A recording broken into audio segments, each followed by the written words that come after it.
sebuah kota tertutup di Amerika. Tiap tahun anak SMA yang lulus dapat mendaftar untuk permainan hidup dan mati. Jika kamu menang, akan mendapatkan hadiah yang besar. Yang berhasil akan meninggalkan kota. Jika kalah, akan selamanya berada di sini atau meninggal dalam permainan. Beberapa permainan ada yang berada di dalam kulkas semalaman, ada juga yang dikejar oleh anjing liar di dalam hutan. Ada juga yang matanya tertutup dan digigit oleh lebah. Beberapa permainan ini sangatlah mengerikan. Tahun lalu sudah ada 2 orang meninggal dalam permainan ini. Tapi hal ini sama sekali tidak mempengaruhi orang lain untuk bermain, karena tetap saja akan mati di dalam kota ini. Satu-satunya jalan keluar adalah keluar dari sana. Hanya pemeran utama kita, Hyeomei, yang sangat menghindari permainan ini. Meski dia pemalu dan pengecut, tapi dia merasa hanya perlu mendapat pekerjaan dan menghasilkan uang. Sudah bisa masuk ke universitas yang dia inginkan, tapi di hari perpisahan sekolah, ibunya datang mencari masalah lagi. Mobilku rusak, perlu sedikit uang. Aku hanya punya segini. Hari ini Hyeomei pulang ke rumah, menemukan uang yang ditabung untuk kuliah, dicuri oleh ibunya. Dia berlari menanyai ibunya, tapi ibunya sama sekali tidak mengakuinya, bahkan marah balik kepada Hyeomei. Kau menggunakan bajuku, makan makananku. Kau punya makanan apa? Hyeomei yang begitu emosi menuju ke tempat permainan. Dia mengubah permainannya. Harus mengandalkan menang dalam permainan mendapatkan uang luar biasa. Permainan tahun ini adalah sistem poin. Permainan pertama adalah lompat tebing. Lompat dari tempat yang tinggi.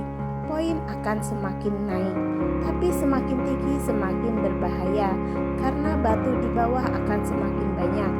Jika ceroboh maka akan kehilangan nyawa. Beberapa kontestan demi berjaga-jaga, semua mulai lompat dari yang paling rendah. Meski poin tidak banyak, tapi juga dihitung lolos. Dan wanita ini memilih tebing yang lebih tinggi. Tapi di saat gilirannya dia mulai takut. Dia gemetar melihat dasar gelap yang tak terlihat. Murid-murid di sekitarnya menyemangatinya. Dia berteriak dengan keras dan melompat. Sampai giliran Hyeomei, dia tahu harus menang dari orang lain. Lalu panjat ke tebing yang lebih tinggi, mendapatkan poin paling tinggi. Di bawah perhatian teman kelas, dia menenangkan diri lalu melompat ke bawah. Permainan kedua adalah jembatan satu papan. Para kontestan harus melewati jembatan satu papan di pabrik. Di bawah sama sekali tidak ada perlindungan. Jika tidak berhati-hati terjatuh ke bawah, tidak perlu dibayangkan lagi akan seperti apa. Perlombaan ini sistem kurang poin. Tiap orang harus melewatinya dalam waktu 90 detik. Semakin lambat semakin banyak poin yang dikurangi. Jika poin menjadi minus, akan dieliminasi. Kontestan pertama adalah si gendut. Dia melihat jembatan yang begitu tinggi, langsung gemetaran. Waktu dimulai. Di bawah teriakan semangat teman kelas. Dia berjalan ke depan langkah demi langkah. Untungnya dia berhasil melewati jembatan. Di saat sampai tujuan dan berteriak, jembatan itu tidak rusak. Selanjutnya adalah Hyeomei. Meski dia lompat tebing yang paling tinggi, tapi itu adalah setelah dikhianati oleh ibunya dan dipenuhi rasa emosi.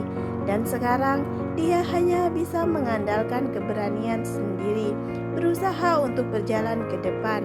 Waktu dimulai. Hyeomei sedikit ketakutan. 5 detik berlalu. Dia baru berjalan 1 langkah. Teman kelas di bawahnya menyemangatinya, tapi sama sekali tidak ada gunanya.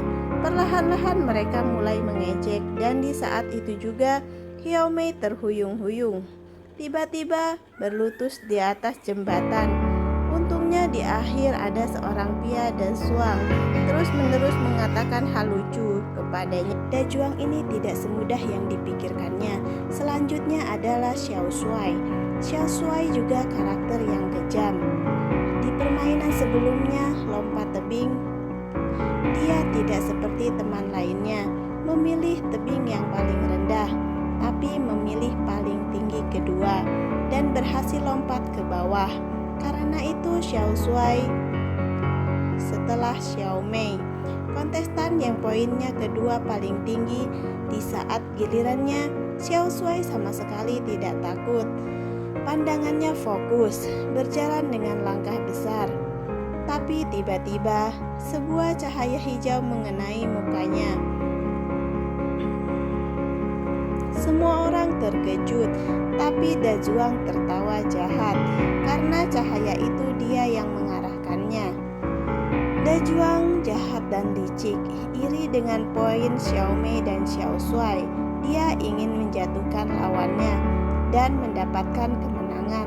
Tapi hal ini sama sekali tidak menghalangi Xiao Shuai. Dia menggunakan satu tangan meraih jembatan dan mengangkat badannya. Semua teman di sekitar memberi tepuk tangan, dan Xiao Shuai pun berhasil melewatinya. Mereka saling menggoda. Permainan ini sangat mudah, tapi tak disangka perlombaan selanjutnya mereka mungkin saja harus mengorbankan nyawanya. Permainan ketiga adalah petualangan pertanian. Para kontestan harus melewati ladang jagung dan masuk ke dalam rumah petani, mencuri barangnya, baru bisa mendapatkan poin. Jangan meremehkan permainan ini, karena di ladang jagung sudah dipenuhi perangkap. Kalau ceroboh akan bisa seperti tikus mendapatkan penderitaan. Xiao Mei, Gui Mi, dan Xiao Shuai berjalan bersama, tapi terus berjalan. Mereka menyadari sepertinya tidak menemui jalan. Gui Mi mengidekan untuk berpisah. Xiao Mei juga sangat senang, tapi Gui Mi baru saja setengah jalan kembali lagi ke samping Xiao Shuai, mengatakan dirinya takut gelap, ingin berjalan bersamanya. Dengan cepat Gui Mi dan Xiao Shuai datang ke rumah petani. Mereka dari awal sudah merencanakan. Gui Mi yang bertugas untuk mengalihkan perhatian si petani, sedangkan Xiao Shuai yang masuk ke dalam rumah. Tapi di saat Xiao Shuai pergi, Gui Mi menyadari di bawah ada tali. Di saat yang bersamaan, dia mendengar ada kontestan lain yang datang, langsung bersembunyi di dalam ladang. Sepertinya si Gui Mi juga bukan hal yang bagus. Dia mengikuti rencana mengalihkan perhatian petani. Petani ini seorang pria tua yang temperamental. Mengetahui ada orang yang masuk, langsung mengeluarkan pistol dan mengarahkan ke sekitar. Dan di saat itu Xiao Shuai memasuki rumah dan berhasil mengambil barangnya. Di sisi lain Xiao Mei yang sendirian mendengar suara tembakan dari jauh. Mungkin pemeran utama buruk. Dia menyadari sebuah lubang di ladang. Karena penasaran dia memasukinya.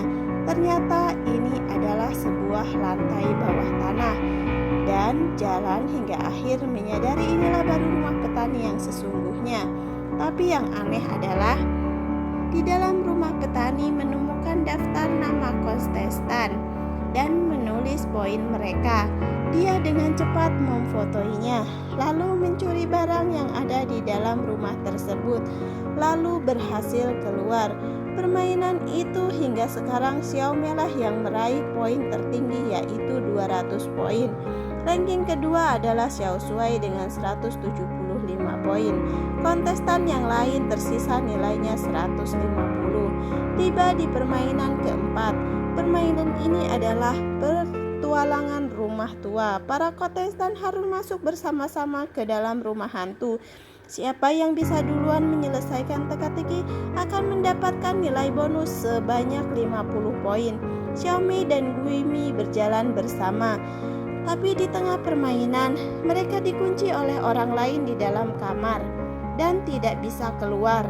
Yang lebih menakutkan adalah seorang kontestan ingin menyalakan mesin, tapi mesin itu rusak dan seluruh rumah terbakar.